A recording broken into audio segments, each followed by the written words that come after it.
Hi, this is Dennis with Second Chance Tackle, and we're going to rebuild that Daiwa 4000C that we had the other day. We had a customer request, as the other video showed, on how to set the spring for the anti-reverse, and it came in two flavors, right? It came in with the one that's on the post for the toggle switch, and it also came with the spring that's on the anti-reverse dog, and we showed you how to set both. So look at that video, you'll see how I took this reel apart. But today we're back to the exciting conclusion, which is cleaned up and ready to reinstall all the pieces and parts. So I'll show you, if you have the reel apart, how to put it back together, where to lubricate and make sure that it has a good life ahead of it. And if you haven't taken your reel apart yet, go to part one, which would be how to set the anti-reverse springs, see how it came apart, and then you'll follow it from there. So I'm going to do the top end first, and the top end is the brass pinion gear, beautiful gear, which is one of the reasons why this thing is so popular as a reel. Second one is the bearing that sits on that, the cap washer to hold that in place, the 3 screws that go in there, the rotor, and then the cap nut, which holds the rotor on. And I've cleaned it up as best I can. As we talked in the other one, there was some corrosion, some paint loss. That's okay. You know, I'd rather have the reel working mechanically than spray paint a beauty and have it work poorly. And then we've got the backside plate here as well. So I've cleaned this up as best I could. This reel came in as a donor reel. The bail wasn't working on it, and what it was is probably the result of all this other stuff, lots of corrosion, and simply using a penetrating oil, and in this case I used WD-40, spraying both sides, although this is the game side, and just continuing to work it till it freed up, continuing to hose it on and off with the WD-40. It's got it back into shape. And this bail doesn't have an internal trip. This bail is simply whack it on the end of the pole. This red cap here, I call it a bang release, but you bang it and it releases. So well, let's get started with this. I'll show you the lubricating parts after you've cleaned them up, how to put this thing back together, and how to ensure it's got a good life in front of you. So I'm going to use Penn Precision reel grease. I recommend you use a reel grease, one that's designed for fishing reels. Doesn't have to be Penn, but in this case it's convenient, and it comes in a large tub, so I do that. I'm going to put a liberal coating onto the gears. I'm also going to put a little bit onto the tail end of this gear, where it's going to ride in this shaft here, the hole to accept it. And I'm just going to put a little bit on the top here, which is going to be where the inside bearing goes. So I've lubricated that. That can get seated in here. It simply slides through and sits in that hole there on the side plate. Bearings. I oil bearings. Again, use something that's designed for fishing reels. In this case, I'm using a Reel X oil, but there's other manufacturers. Certainly every manufacturer seems to have them. And a good liberal coat of oil on that bearing is all you need. I like to flood them, quite honestly. It may be a while before we put them in. Simply put the bearing over the pinion gear, then seat it in place, give it a quick turn to make sure it's working well. And now we have the cap. The cap has 3 stars. It's a triangular. It has the 3 screws that go in it. And most of the time, as many of you who watch this know, I keep my parts into a parts tray. You can see that off in the distance there behind the reel grease. I wanted to lay this out because we've done it in 2 stages. That disassembly came in a different stage, so I wanted to make sure everybody knew from an exploded view standpoint how these reels go back together. So speaking of exploded views, there's a couple of things I seem to mention in all of my videos. One of them is, if you're taking a reel apart that you're not familiar with or haven't worked on in a while, go get the exploded view, which is known as a schematic. It's available on several sites. A lot of times the manufacturers will carry them, but if you just do an internet search and you put in, for example, this Daiwa 4000C reel schematic, you should get a site or two that shows those for you. Most of the times they're related to a parts service, but find that schematic, print it out. It'll show you kind of what I just showed you here. The other thing I recommend is that we do a picture session as you go along. Now I take the videos, and that's kind of my record of how I've taken the pieces and parts off. But if you don't have that, take a cell phone camera, take a digital camera, take whatever, but take pictures along the way. That way you know as you go to reassemble this what happens next. Now I just took this off in the other video, so I'm just going to put a little bit of oil onto the anti-reverse dog. I know it's working fine. And we're going to go seat the rotor now, and that'll take care of the top end. Top end of the reel is then just sealed with a 14mm nut. This nut is a traditional threading. It goes clockwise. If you're working on some reels, you may notice that the reel or the rotor nut actually is reversed. Just going to find my 14mm wrench here. You notice I keep a lot of wrenches at hand just in case I need it. And we'll give it a quick spin just to make sure that it's working. And this is one of the signs that it is. Also, rock your rotor back and forth just to make sure that there isn't any excessive play in it. That'll tell you if you have the nut tight enough. There you go. We're in good shape there. Okay, we're going to go down and rebuild the bottom of the reel now. I'm going to take my parts out to show you how that works.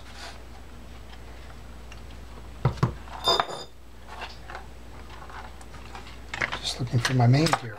Isn't that odd? I know I have it here. I set it up.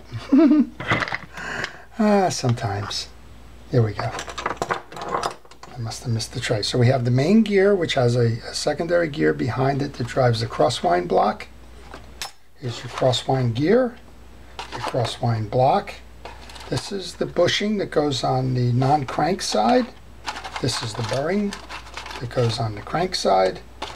And this is the shaft that drives the spool. So those are the ones we're interested in at the moment. So let's lay these out for you. So it goes this way. There's the bushing that rides on that side. Let's do it this way. The bearing that rides on that side. There's the crosswind block that rides off the small gear. There's crosswind gear and crosswind block. And then this goes in the crosswind block like that. So again, exploded views will show you that. So what do we do now? If you're rebuilding a reel, you want to check to make sure all of these teeth are symmetrical, that there's no chipped or broken or bent teeth. You want to make sure that they all have the same height, it's not worn. I'm going to do the same on the back gear here. And we put some of that grease up on the pinion gear. I'm going to go ahead and put a little bit here. Now if you watched that earlier video, you noticed that this was just loaded with grease. You don't need all of that grease. Sometimes the factories will just pack it in just because they want to make sure that it doesn't fail in the warranty period. You don't need to pack all that in. So that leads other questions. The other question is, how frequently should you service a reel? And my take on it is, if it's your reel that you depend on, annually. Either do it before the season or at the end of the season. I like to do it at the end of the season. That way, if there's a run on fish, I can just grab the reel and run with it. I don't have to sit there and worry that I didn't prepare it from the last season. And also, I like to protect it over the non-fishing periods. And here on the East Coast, we don't fish much in the wintertime. So I like to make sure it's got the right amount of grease and everything sitting there when it's ready to go. So annually is a good deal to do. And when you do a complete teardown like I've done here. Okay, we just seated the crosswind gear in here. Now we're going to go ahead and seat the drive gear. There's a ferrule there. I've already put the oil, the lube.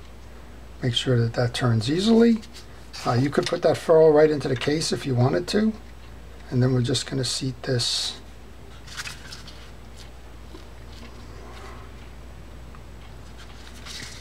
So, well, actually, that's what just happened there. We should have put that ferrule in first. Silly me. There's a little lip on it that was holding the crosswind gear back. Okay, now we can go ahead and put that in. And again, you might just want to grab it and make sure that it's seated properly. You can tell that by just spinning it. Bring the stud on the crosswind gear down to 6 o'clock on the bottom. This is the crosswind block that accepts the the spool post shaft. And again, nice amount of grease, but don't overload it. Sometimes I see these crosswind blocks that have total grease in there, and that prevents the movement, clogs from side to side, and becomes problematic. And this could be done without the main gear in it. Probably should be done without the main gear in it. Actually, I'm going to put a main gear just to show you. If you seat it this way, now you've got lubrication on the crosswind block and the crosswind block and crosswind gear. Now I'll go put that main gear back in. Okay, now we want to grab the spool shaft. I've cleaned this off. You could put a light layer of oil or a light layer of blue grease on it. I'm just going to put a little bit of blue grease on that shaft.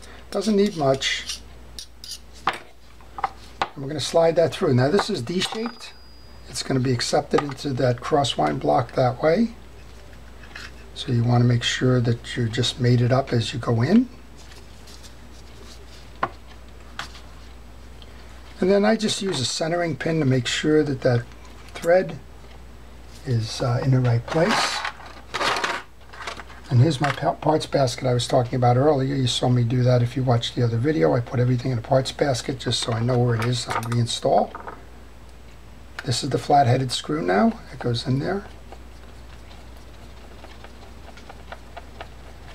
And we'll tighten that up. Okay, so we have just another piece left here, which is the bearing, which goes on that main shaft. And it goes on the drive side. So again, if you didn't take pictures, you might think that goes on the other side and have some difficulty installing. So that's the bottom of the reel then. We've cleaned this up on the side plate. We're going to go ahead and put the side plate back. With any luck, my parts bucket has 3 more screws in it, which it does. So we're going to go ahead and put those back into the side case. And we'll know in a moment that everything is right when we spin the reel. Let's go ahead and put the screws in. Now if these screws, this reel was caked in salt. If these screws had some salt residue or corrosion on it, you want to make sure that you got the threads cleaned on these as well. Again, a penetrating oil or a degreaser or a wire brush or any of those things are perfectly acceptable to clean that.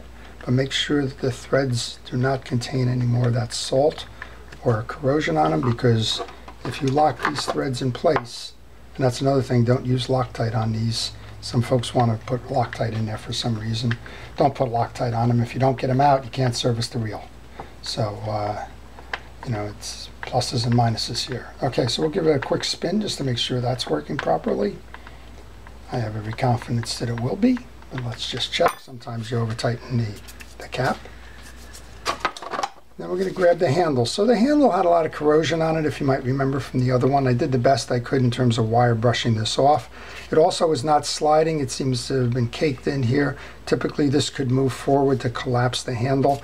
I'm not worried about that. As I mentioned in a previous video, personal use reel here, I think, or maybe I'll just give it back to the guy who gave it to me as a lost cause. I don't know.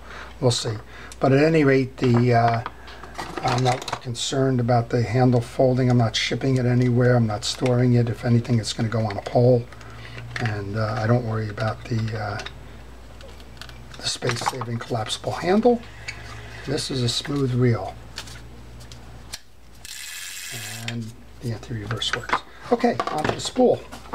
So the spool is an aluminum spool. You can see that I've cleaned it, but it's still lost some of its coating because of the salt. So another question always comes up, you know, about that. I suggest that you clean off your reels after every trip with fresh water. I also suggest that during your annual service that you remove the line and that you line it up with new line. And line is cheap. But if the line has any kind of water, especially if you're on the ocean with salt water, this is what's going to happen if you just leave it year to year. And sometimes the folks say, well, I only fished it a couple of times. I went out, you know, 4 or 5 times over the season. You know, line is cheap, right? Take the preventative actions so that when you grab your pole the next time, you can go fishing rather than sit there and worry about line breaking or the corrosion out on the spool. All right, I took all the drags out of the center of the reel, cleaned it up. It was dirty. Front or top drag reels always take the brunt of the fishing. You're spooling line, it's throwing off water, the water's getting in there, and the stuff that comes along with the water, particularly salt water, tends to accumulate on the washers, so you need to make sure that you service them and clean that out. There's only one washer in here that's a felt or a fabric kind of washer. For that I use a washer grease. In this case it's Cal's Universal Dry Grease, and this one goes on the bottom. You see how I have it laid out now. I have a round one, a Teflon one, a eared washer, a keyed washer, a round washer, top washer, and ring. So that's the sequence that they go in. Teflon washers don't get anything. They're by nature, they're plastic, they're a petroleum-based product. They kind of wear down, but the slip is in there already. So we went in with the keyed washer. The last one is the last round washer. And then they accept this drag washer spring, and it is a spring, so keep your hands on it as you set it. Make sure that it sits in those grooves. And that's the only purpose of this, is to hold the drag stack in, but you want to make sure that it doesn't fly out. They're tough to find. Okay, so that's that. We're going to just line that up. Now you notice that's a D shape, just like here, so try and get those washers close by. I got it on the first shot. Here's your drag, top drag nut. I'll set that. We're going to put some line on it. We're going to take this thing striper fishing in the fall. There you go. All right, we're set. So we just took a basket case reel, or a reel that was donated to me because the bail didn't work. We lubed up the bail. We showed you how to set the anti-reverse dog springs in another video. And now we got a reel that's ready to go fishing. And again, cosmetically, nobody's going to collect this. We knocked off a lot of the paint and stuff. But this reel internally is ready to go. And externally, you know what? I've seen a lot worse reels than this looks externally as well. So I'll be proud to put that on a pole, and I probably will be proud to tell stories of the fish that I catch as a result. So I hope you've enjoyed this video. If you did, please like it. If you want to see more, please subscribe. I'm working on these reels all the time. And if you have a reel that you're looking for in terms of clues on how to service it, why don't you drop me a line, and if I have one or if I see one come into my shop, I'll be happy to do that one for you as well. So this is Dennis with Second Chance Tackle. Thank you for watching.